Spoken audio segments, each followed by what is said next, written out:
السلام عليكم ورحمة الله وبركاته. متابعي الأعزاء في كل مكان، أسعد الله قلوبكم، أسعد الله أوقاتكم. بداية اللهم صل وسلم وزد وبارك على سيدنا محمد وعلى آل محمد كما صليت على إبراهيم وعلى آل إبراهيم، وبارك على محمد وعلى آل محمد كما باركت على إبراهيم وعلى آل إبراهيم. نجدد تعازينا الحارة والغالية لشعبنا في ليبيا، لأمتنا الإسلامية والعربية جمعاء.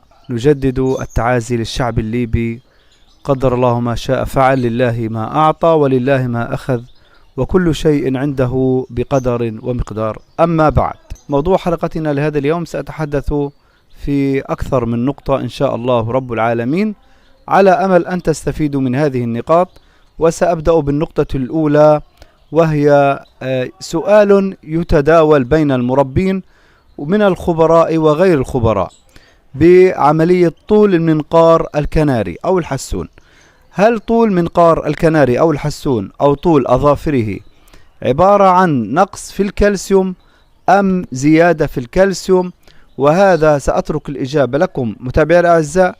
من لديه خبرة في هذا الموضوع يكتب، ولكن يعلل لنا السبب، لأنه باختصار طيور يعني جيدة التغذية ب100%، تغذيتها 100% وبرنامجها الغذائي 100%، نجد أن لديها طول في الأظافر وطول في المنقار. كذلك طيور أخرى تكون مريضة وتتلقى العلاج وتتلقى تغذية أيضا أثناء العلاج، أيضا نجد طول في المنقار وطول في الأظافر. إذن يعني إذا قلنا بدنا نقول ضعف في الكالسيوم، وأن الأظفر يصبح لين فيطول، أو أن المنقار يصبح لين فيطول، فإننا نجد غير ذلك في العديد من الحالات. الآن أعرض عليكم حالة كناري بصحة جيدة ومنقاره طويل وأظافره طويلة. إذن هذا العصفور كما ترون أظافر طويلة ومنقار طويل. انظروا إلى المنقار، يعني منقار طويل طويل طويل، وأظافر طويلة طويلة جدا. شايف متابعي الأعزاء؟ هذا المنقار يحتاج إلى قص بحيث يصبح المنقار على مساواة الجزء السفلي على مساواة الجزء العلوي، وهذه الأظافر تحتاج إلى قص. سأقوم يعني بقص المنقار. تمام. والأظافر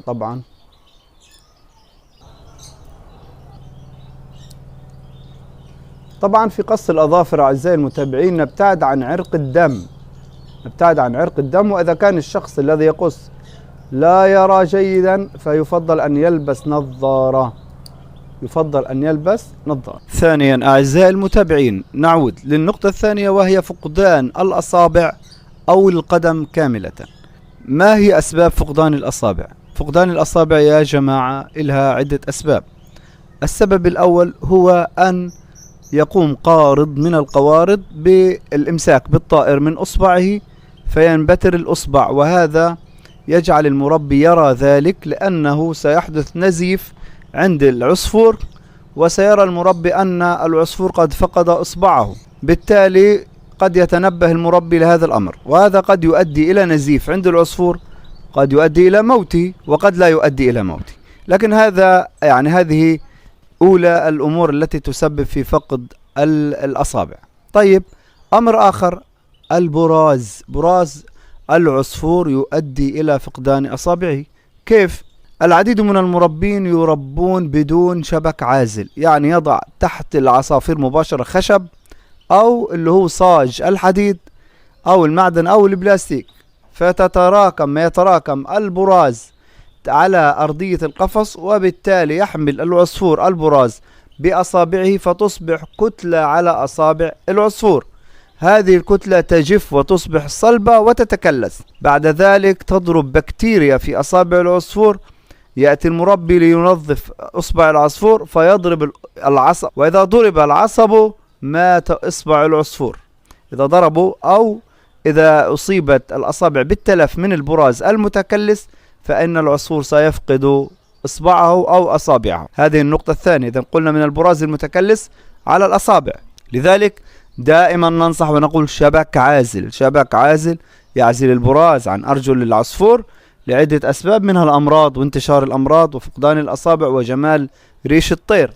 النقطة الثالثة وهي إصابة العصفور بضربة أثناء التنظيف أو بضربة يعني معينة في القفص. شبك أصبع العصفور بالشداد، شبك في زاوية من زوايا القفص، أظافره كبيرة، شبك هان أو هان.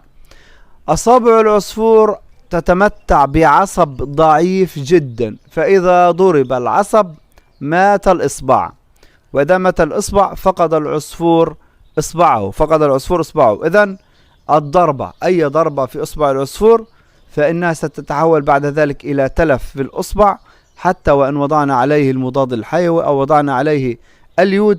فإذا كانت الضربة مباشرة في الإصبع وانكسر الإصبع قد يؤدي إلى ازرقاقه ثم اسوداده ثم تلفه فسقوطه. النقطة الأخيرة والمهمة جدا جدا في موضوع تلف الأصابع ألا وهي الجدري، مرض الجدري. مرض الجدري أعزائي المتابعين قد يقضي على مجموعة من أصابع الطيور بحيث لا يشعر المربي. كيف؟ إذا كانت الطيور في أقفاص عادية سيشعر المربي بوجود المرض في أصابع العصافير وسيحاول أن يعالجها بوضع أصابع الطير في كلور بيتي، كلور مكسور، لمدة 3 أيام، أو دهنها باليود أو بمضاد حيوي، طبعا مع وضع فيتامين ألف دال ها ورافع مناعة للطيور لأنه فيروس جدري. ولكن إذا كانت في مطير واسع ولم يأخذ باله منها فإن أصابع العصافير ستتساقط دون أن يشعر بها.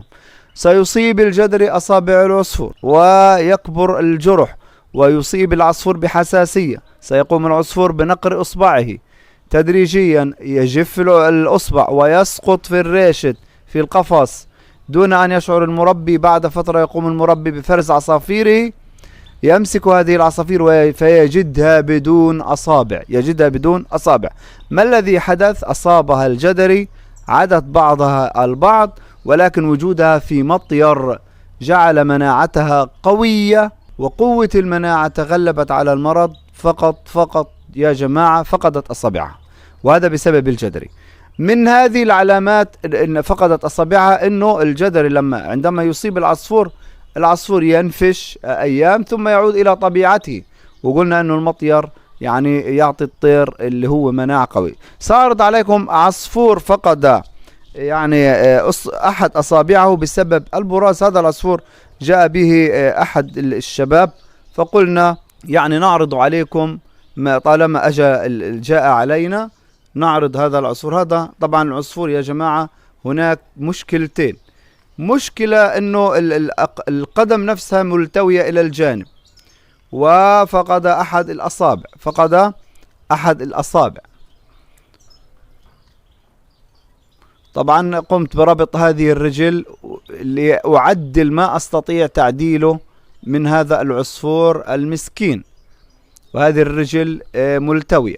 طبعا لو قلنا ما السبب في الأصل، ما السبب؟ السبب هو رقود الأنثى عليه بشكل مباشر. قلنا يا جماعة عندما يكون فرخ واحد في العشق، خصوصا إذا كان حبة هجينة مثل هذا العصفور أو حتى لو كان بلدي، وجود فرخ واحد في العشق لا بد من وضع قل زجاجي أو بيض بلاستيكي صناعي أو حتى حبوب الحلوى ما نسميه بيض الحلو في ما شابه، نضعها في العش. لماذا؟ لكي يرتفع جسم الأنثى عن الفرخ فلا يفشخ، فلا ينفسخ ورك الفرخ كما حدث مع هذا العصفور، أو تلتوي أطرافه تحت الأم، وهذا يؤدي إلى وجود اعوجاج في أقدام العصفور بسبب رقود الأنثى. يكون العصفور كما ترون بصحة جيدة وقوة وما شاء الله عليه، ولكن هذه الإعاقة تؤدي إلى مشاكل مستقبلية